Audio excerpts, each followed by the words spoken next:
Welcome to another episode of Code for Thought. In this episode, I want to introduce you to the Digital Research Academy. Founded in 2023 by Heidi Seibold and Joyce, the Digital Research Academy, or DRA for short, describes itself as a grassroots network for trainers. Heidi and I are no strangers, and we met a few times on conferences and workshops, and indeed on this podcast. Heidi is indeed well known in the space of open science, where she's been active for quite some time. Open science, of course, is the movement that tries to do something about the rising costs of publications, lack of transparency, and lack of reusability of research data, and the fact that many outputs and roles are not being recognized. It is a movement that covers areas such as open access, open data, and open source software in research, to name but a few. And funders of science and research and policymakers have started to take note. Increasingly, they insist on research projects to provide open source software, open access, and open data. Which of course is all very well, but as a researcher you have to ask yourself, how do I do all of that? How can I ensure that our research projects follow the FAIR principles? FAIR as in findable, accessible, interoperable, and reusable. And so it comes as no surprise that researchers, research centers, and universities are looking for guidance and training.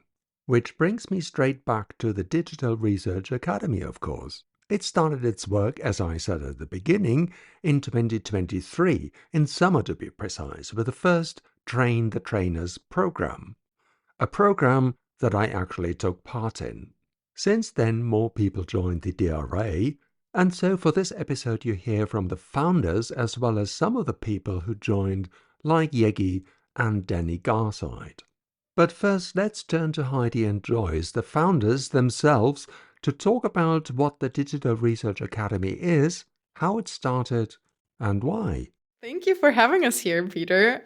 My name is Heidi Seibold. I used to be a researcher, but now I guess an entrepreneur.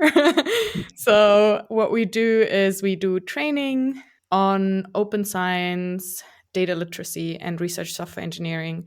And I came to do that because I felt like I didn't want to do research myself anymore, but wanted to help other people do better research. Okay, Joyce. Hello, so my name is Joyce. I'm a co-founder of the Digital Research Academy. Yeah, and I guess like Heidi, before I was a research scientist. For a long while, internationally, I started off in the US, then went to Switzerland, and got into open science there. I established an association over there, really enjoyed building like a new community, and took a normal job as a project manager.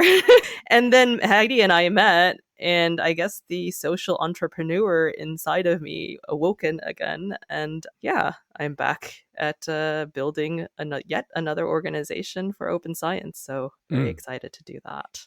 Let's start talking about the Digital Research Academy and what it actually is. What is it? The Digital Research Academy is a network of trainers, and we offer trainings in the fields of open science, data literacy, and research software engineering. Mm-hmm. Why do I mention network of trainers first? Because it sounds like all we do is deliver trainings, but we run a little bit differently than other training initiatives. The trainers in our community, they are usually have a different employment. So there may be postdocs or research software engineers or data stewards somewhere, and they work for us on the side. So our main job is to create a community for them and create a system for them that makes it easy to deliver their skills to other people, because they bring their training materials, they bring their own skills, and they bring that knowledge to other people who might need it. So our tagline is quality training for quality research, and that quality research is really what we're aiming for, which is why we have these 3 topics. Nice. I think Heidi described it very well. But also, actually, in the background, in addition to the trainings, it is community first. We do a lot of community building. And as such, we also do services such like event management and things like that. So we do get people asking us to create events. And this is actually also a part of creating the Digital Research Academy as well. So could you give us a flavor of the kind of training that you have provided so far and the kind of events you have run? Sure. Trainings that we do are, for example, PhD program would come to us and they would say, hey, we would really need a training on how to manage data better, how to create fair data, how to do data management better, how can we make it more open, what can we do? And then we will go ahead and ask, like, who's the target audience? What are your needs? And where do you want the training to be as well? And then we find the trainers that fit the best. So, for example, recently we had a research data management training for a PhD program in Constance, and two of the trainers went there and delivered a gorgeous training on how to do research data management. And the two trainers that we sent were people who, one person from the field and one person who has a very strong background in data stewardship and data management. Joyce, you mentioned events. What kind of events are you running? Well, we have internal events. So as part of the internal community building to essentially increase camaraderie among our trainers, we run monthly trainer meetups. Another kind of training or event I would say that we do is essentially a train the trainer program. In our Train the Trainer program, what we do is we get the trainers together and they're all experts in their own fields. And what we want to promote is the knowledge exchange of how to become better trainers. So we focus a lot on pedagogy and didactics on how to deliver better trainings. And so there's a part 1 and a part 2, where part 1 focuses on the didactics and part 2 are practicals, where trainers put into action the knowledge that they have learned in terms of how to improve their trainings. This is all like a very big community effort because there's a lot of peer review involved and a lot of coordination of people talking to each other and giving feedback in constructive ways. Maybe we can come back to that a little bit later, because what I think would be quite interesting to hear how it all came about. I mean, here we are. I think the Digital Research Academy was set up last year. I would be interested in actually what was the road to founding it, and in particular, why? Can I say something about the events before we move Sure. on? There's two types of events that we haven't mentioned, and one is the community kind event that we run for all the open science community. And by we, that's a little bit bigger than the Digital Research Academy, but it came out of our ideas. So that's the Open Science Retreat that ran last year in Germany and this year in the Netherlands. And we're looking into where it's going to be next year.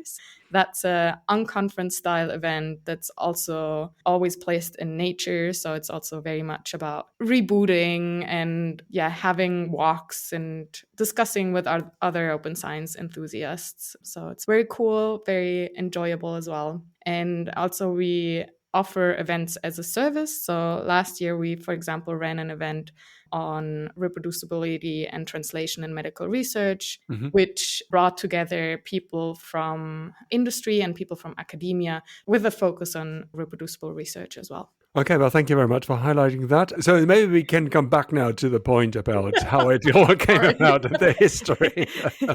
And then we can talk about the events and, how people get involved a little bit later. How did Heidi and I meet? I think we met through my Open Science Association in Switzerland.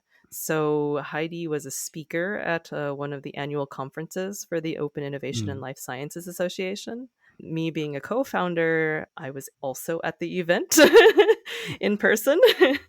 We had a semi-chance meeting there. And we just really clicked and we started talking about things that we can build together. And I think we went through some ideas. Quite soon. Within the week after we got back from the conference, I think.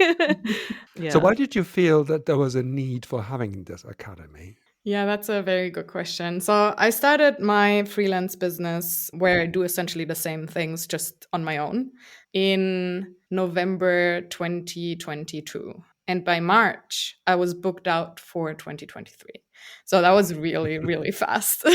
And I didn't expect the kind of excitement that people would have for this kind of training and also the amount of demand that there is, right? So that was a good thing. I was really happy about that. I also never set out to be a freelancer to work by myself because I actually love working in a team and I love working with other people. That was just a natural next step. So was it then to distribute the work a little bit to others? I can't possibly take on more, but maybe someone else will. It was sort of one of the drivers. Definitely, yes. And also this idea that if there is so much demand, then we do want to help people, right? Because we are all, I can speak for, I think, most of the people who are part of the Digital Research Academy, we're all driven by this idea that research could be better and that we could do a better job through open science, through good practices. If there's a demand and if people are open to learning more, then we want to be there and help. This is really driven by this idea of having an impact and improving the way that we do science. I was going to add to that. But it's not only about assisting the knowledge transfer between these experts and also to the people who want to take these trainings, but it's also assisting the trainers that we have in our community. A lot of people are doing this to the side of their jobs. They're not trained in business. They're not trained in negotiations. And a lot of people don't really want to deal with all of the administration. So I think as an added benefit to our community, what we do on their behalf is essentially we handle the matching. When we get clients that come in, want to have certain trainers, we do the matching. And we also do the in-between negotiations on how do we actually set this up, and also the billing and things like that. The boring things that research scientists or who give trainings don't really want to deal with. So yeah, I think this is also a need that we fulfill as the Digital Research Academy. What I find surprising is that, there is this huge appetite for being taught in open science and open research. Is this something that you have seen recently, or has this been cooking for a while? That's a good question. So I have gotten requests already when I was still a researcher. I think I did my first trainings when I was a PhD student, and then that continued throughout my career, and I got requests over and over. And that also what honestly sparked the idea of, well, I could try being a freelancer, right? So I don't need to stay in like the classical academic career path. I could try this out and see how it goes. So I think there has been a need for a while, but it's definitely, I think, I don't have data on this, but I think it's also increasing because there is more pressure now to do the right thing. Because people realize like, oh, if I want to get, for example, a grant from the EU, then I have to do certain things and implement certain strategies, have to do a data management plan, and all these kinds of things that are things that we teach. We also are talking more about research software engineering. The job title research software engineer is now a thing. It didn't used to be. And so I think there's both more awareness and also from the other side a little bit more pressure to do the right thing. But doing the right thing is actually hard.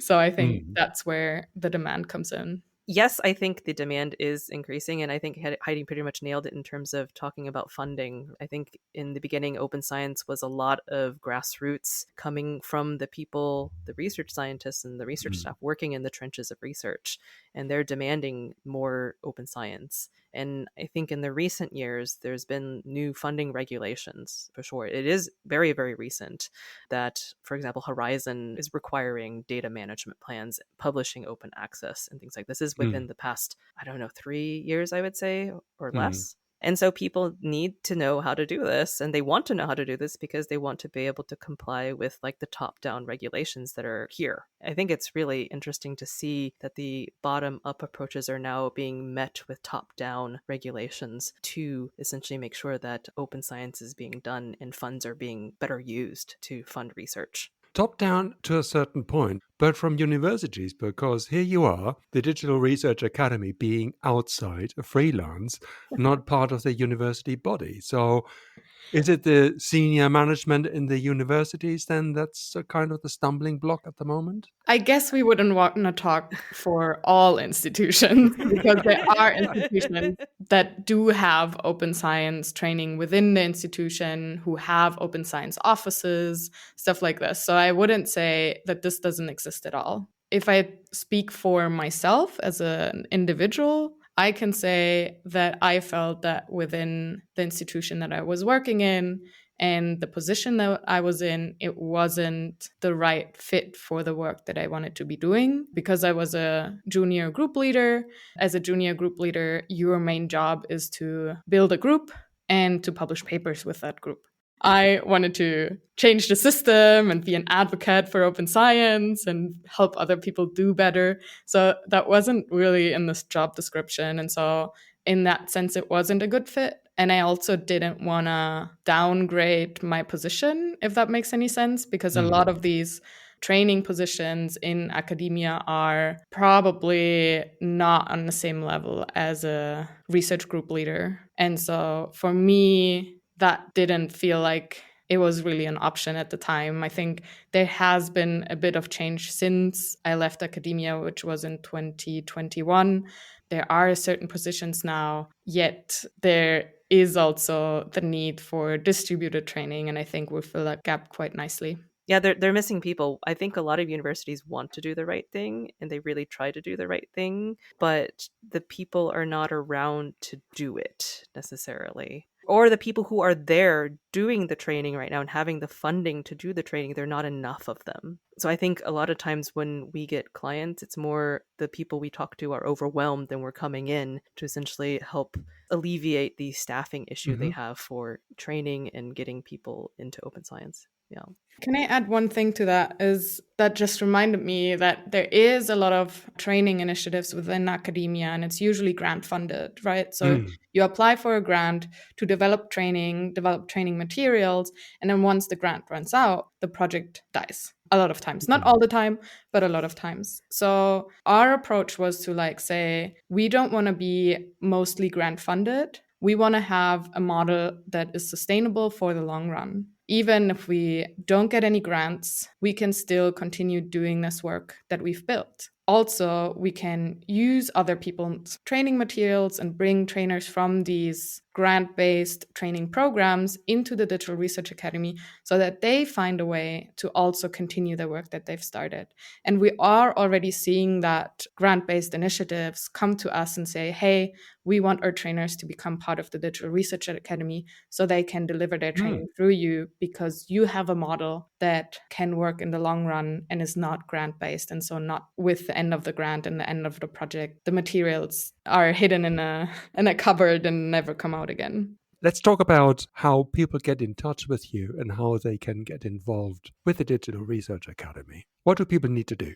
They can contact us on multiple channels. We have social media accounts. We're on LinkedIn, Mastodon, and I guess they're calling it X these days, but I feel like everybody calls it just X Twitter. We also have an email address. It's hello@digiresacademy.org. Okay, so what's the process then? So if I were to say I would like to join as a trainer, how does this work? You sign up for our newsletter online, and then you'll get notified when we have our Train the Trainer events coming up. Do they happen once or twice a year, or is there a time limit, or do they happen at any time as soon as you got enough people? How does this work? So for this year, I think we would like to run, we just finished one cohort of the Train the Trainer. This one started in January. We are going to be running another one in August in the Netherlands. And then there'll probably be another one this fall. So there'll be 2 more opportunities this year that people can join the Train the Trainer program. And we try to alternate between online Train the Trainer programs and in-person Train the Trainer programs. Oh, right. The in-person are more fun and easier to build network and connections. But the online ones are just easier for people from around the world to join, right? So the Digital Research Academy is not a German or European initiative per se.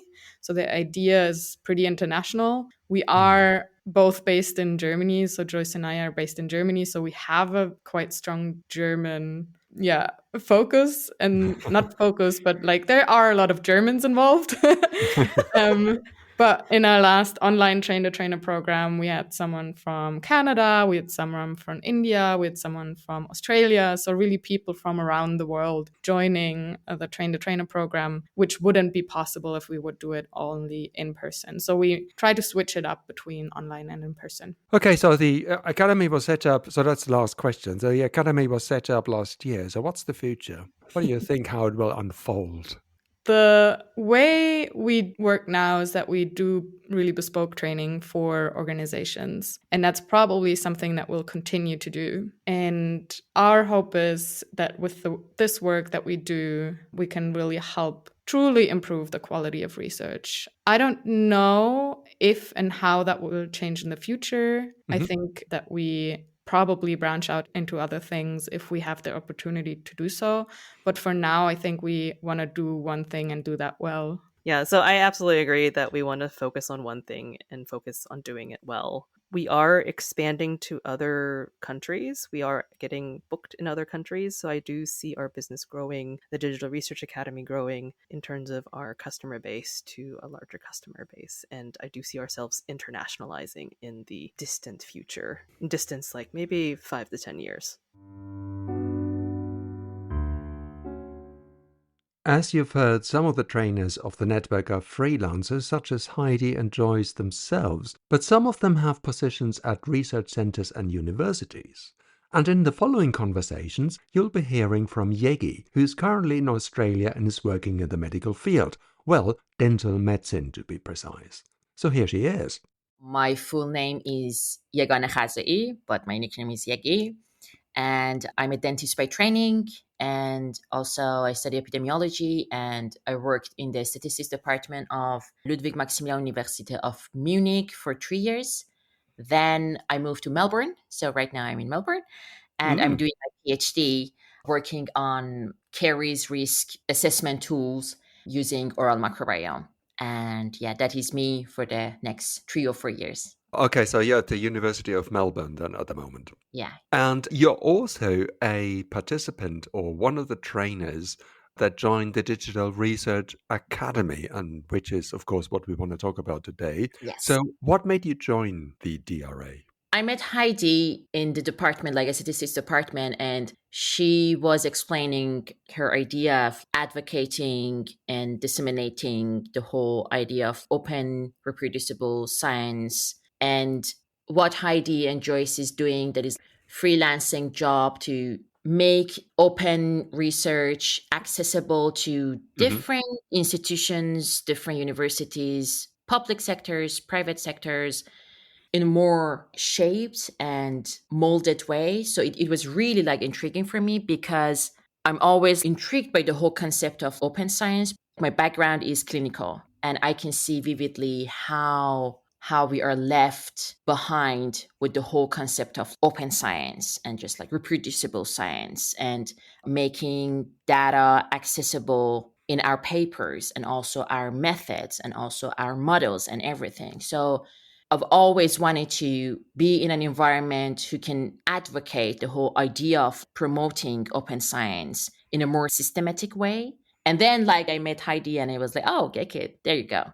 It's wonderful that they're having these train-the-trainer programs who can systematically educate people like me, who can just go to university and like different, and okay, it's me and it's Yegi and it's like, I'm a part of this academy and I want to have this workshop for you. Just promote it and advocate it in a more systematic way. So I think it's a wonderful thing that they are doing there. And of course, I want to be a part of that. You're working in a clinical environment, or at least you're coming from a clinical environment.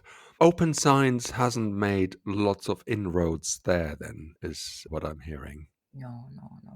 I'm coming from the dental background. Dental background is, I think, even worse than that of in the medical world. So, of course, there are tons of initiatives in the medical world to just like to push for reproducible science. But I think it's a long, long, long way ahead of us to get there. Of course, it's more tricky, because we are working with patients, with participants, with samples, with the specimens. So it's all like the ethical sides to that. But at the same time, there are tons of stuff that we can do to just like to make it better. So you joined the Digital Research Academy exactly when? Was it last summer, or when did you join? I was still in Munich, and I approached Heidi that I can help you with setting up the next TTT program that is like happening right now. So we kicked it off at the very end of February, if I remember correctly, or at the end of January 24. After that, as a member of the academy, you can always be offered opportunities to teach or as a trainer to go on if there are any kind of proposals coming from other institutes. But also, I would love to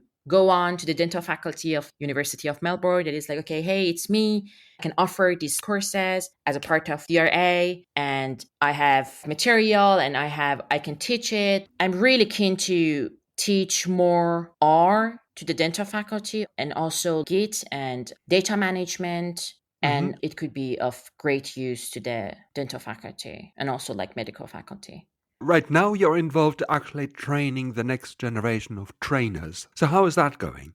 The whole workshop or program that we are involved in consists of different sessions of didactics and also providing your colleagues as next generation of trainers some kind of feedback about how they are doing the job or how they are delivering the content that they are preparing. As part of our didactics, for example, we worked on communication skills, psychology of how we can build trust in online sessions. That probably is going to be a very big chunk of our work. But also there are different topics, for example, how we can come up with ideas of reproducible materials and also working R in online platforms or like programming in cloud-based environments and that sort of things.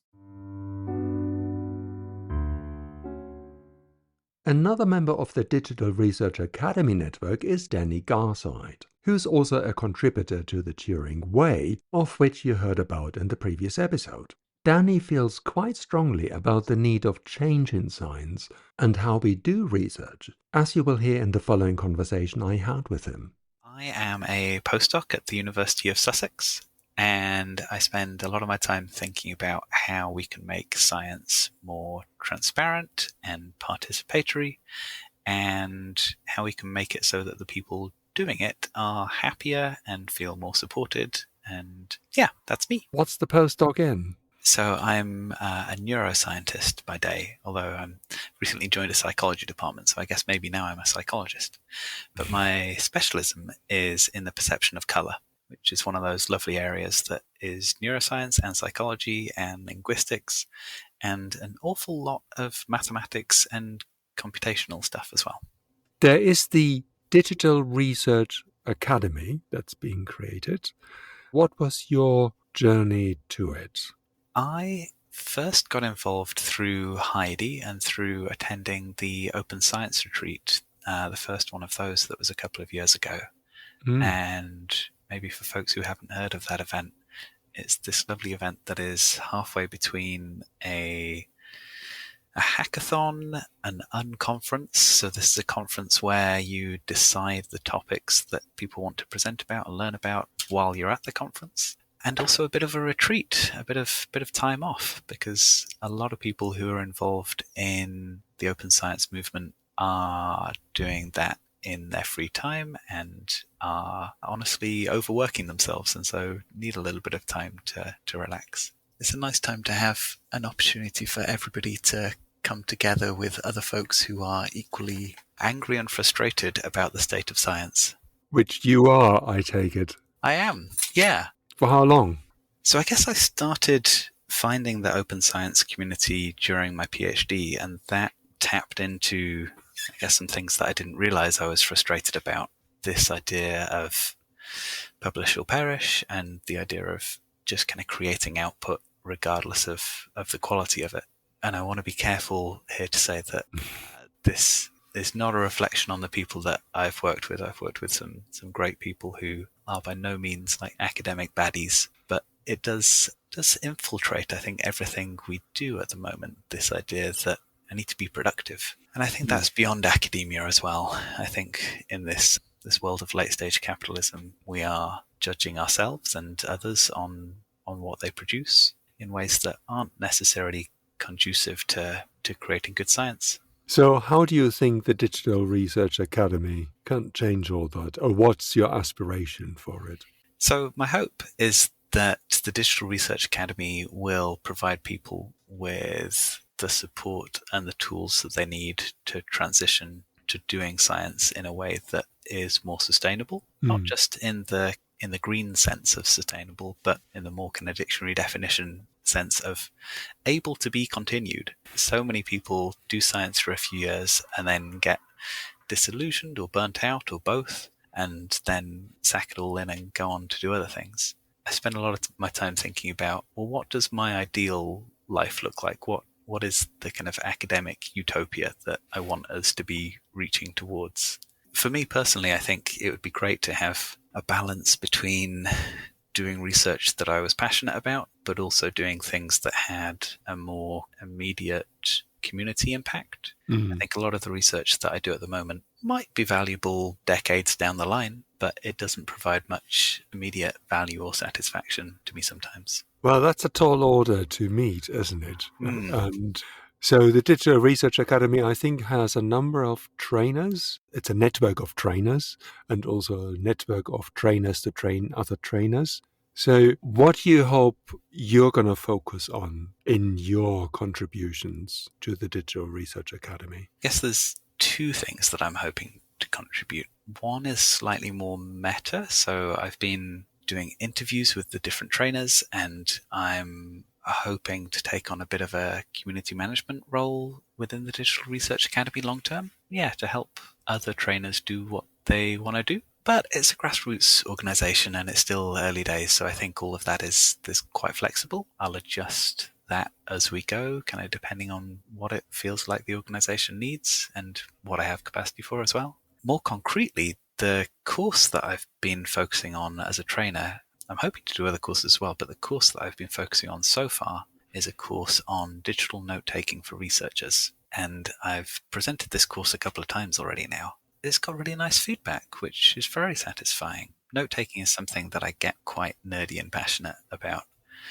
But beyond just the kind of, let's find a really neat system that works really well, in the course I try to make this point that good note-taking can be a real advantage to open science. It can fit really nicely. It can align really nicely with some of the goals of open research. In what sense, if I may ask? I think good note-taking can allow us to be more productive and efficient. It means that we don't have to remember everything that we've done. It means that we have a record of everything that we've done. It means that if somebody asks a couple of years down the line, hey, why did you make that decision? We can actually offer an answer. We can be transparent about what that process was.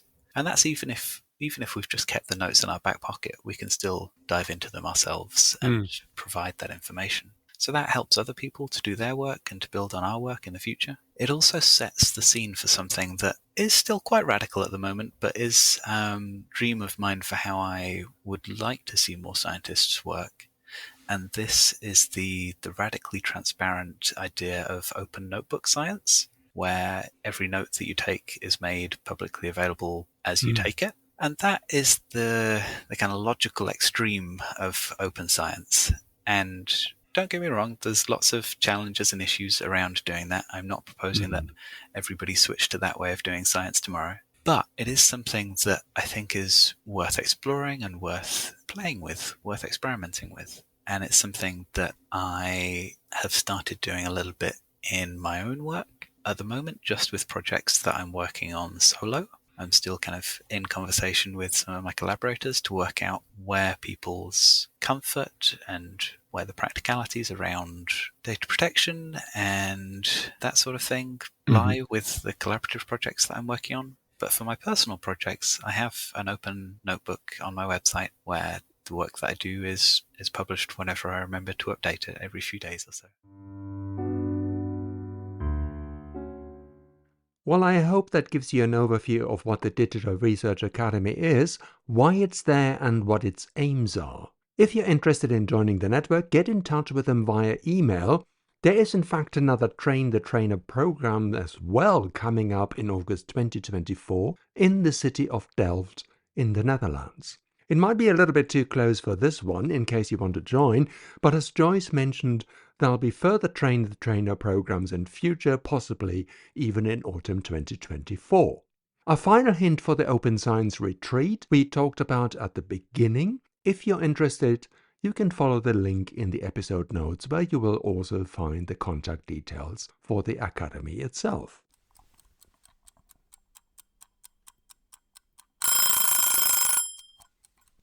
Oh, time's up. See you next time. But before I forget, this podcast is covered by the Creative Commons license. See ya!